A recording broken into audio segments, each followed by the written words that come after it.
Hello, everyone. Before I get ready to do the stuff and get ready to go, I looked at Ultimate Spider-Man Season 4, sadly. Episode 1, Hydra Attacks Part 1. I didn't get to see Part 2. There's going to be also a conclusion to Part 2 as soon as I finish doing what I need to do and see if I have enough time to do it. Anyways, so the good news is that there is a story within it. I think in every single series or season of this series, there is a good story within it. The bad part is that instead of allowing the story to be all good, it's kind of like if you have a decent whiskey or if you had a good, delicious drink.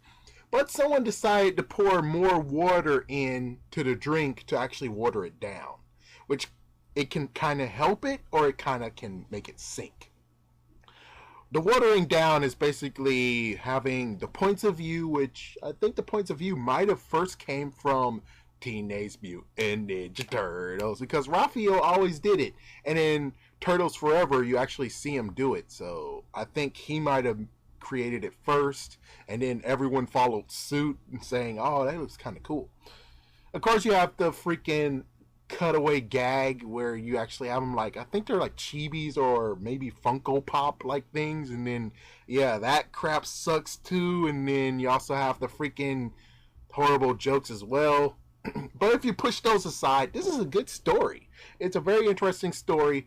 There's a few things that's kind of like, why does it look like that? Because number one, you have Dr. Ock looking like as if he's the Dr. Ock, the way he looked like just before he actually took over Spider-Man and became Superior Spider-Man. So why did you guys do that? It's like, yeah, why did you guys do that? That's the first thing of what the freak. Let's see what else. I think that's about it. Yeah, that's about it. I do have to admit that is a good idea how they actually showed that Amadeus Cho never actually had spider sense. So he actually created something to counteract it, and also they don't really actually show the reason of how he gets his armor suit back. So does he rebuild it? Does Tony Stark actually give him a new one? That's the question of the day that I would like to be answered someday. I mean, geez, answer it. As for that, the story is quite good. The fact that you have Dr. Ock deciding to go in there and he secretly did something bad. He did some nanomeds, and nanomeds corrupted other nanomeds, and now he has control of it along with Hydra. He joined with Hydra, even though it's called Versus the Sinister Six. So it doesn't really look good that you actually call it Versus the Sinister Six, and you just first of all have Dr. Ock and Hydra. That doesn't actually make sense. Even so, it does have a good story to tell, and yet again, they did up the ante, which that is always a good thing to do.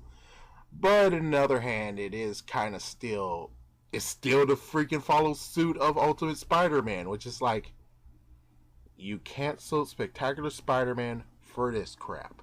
Really? Really?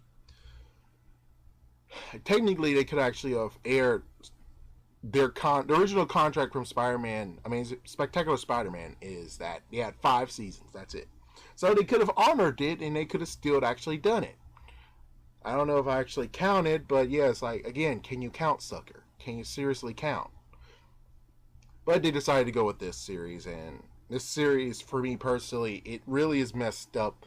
And there's many times where I prefer to actually listen to it in Spanish, because at least in Spanish, they could get away with lots of stuff in Spanish. In the Spanish dub, they can get away with a lot of stuff because, well, Spanish is loony at times. They're crazy.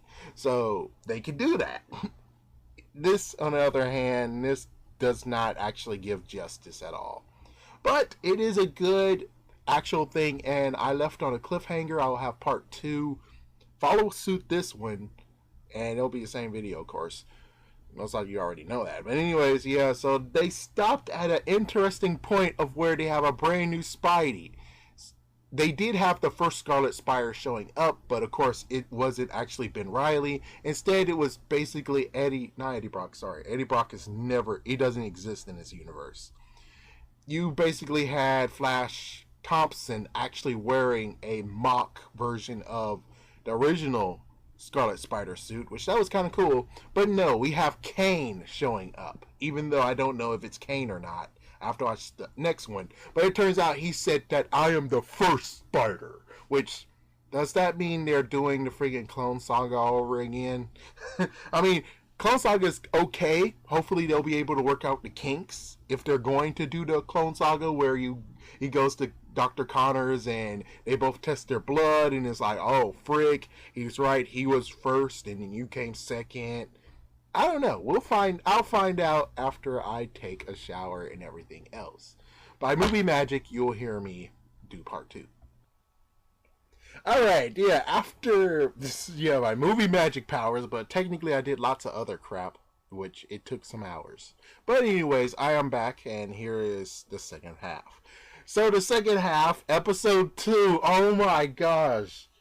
Scarlet Spider makes it worth watching now. Scarlet Spider is exactly what the people who are not watching this series is talking about. Because Scarlet Spider doesn't laugh at Spider-Man's jokes or gags. He's basically, oh man, he is worth watching. This is the reason why it's worth watching season 4, is because of this guy. I didn't see season 3 and the rest of them. I most likely will now, because he is basically the cheese to the broccoli you people don't want to eat. It's good. And of course, for some who are like, Scarlet Spider, tell me more about him. So it turns out that he's Dr. Ock's creation. And I think chances are he's mixed with the Other in some way, shape, or form. So yeah, they actually have created the Other. But instead, this is kind of like what happened to Ultimate Spider-Man. Instead of the Clone Saga where Jackal's not even there, it's basically Dr. Ock, it looks like the Other storyline is going to deal with just not mystical stuff, but technically Dr. Ock actually created that.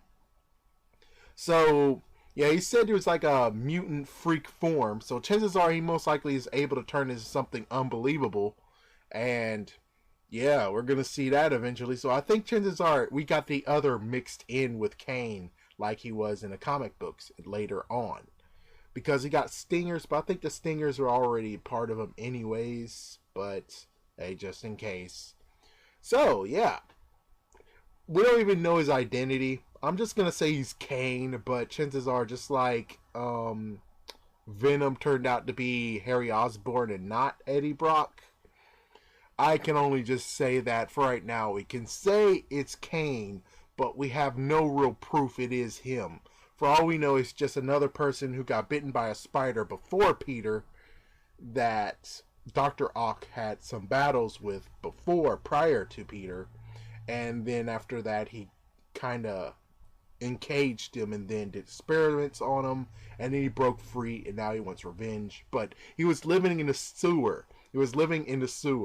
So it's kind of sad how it's like, oh, so you're telling me when it comes to Spider-Verse on season 2 or season 3, you're telling me that Kane could actually have been a part of it. Yes. I'm telling you, yes. They kind of just threw a shoe and it's like, ha ha, you dumb idiot, you didn't think through. And you're like, oh, frick. It's like, oh, frick, he could have been in it.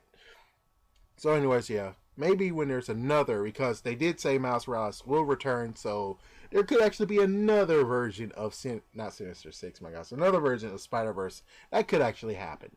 Either way, thank you for watching, and, well, Scarlet Spider makes it so much better to watch Ultimate Spider-Man for now.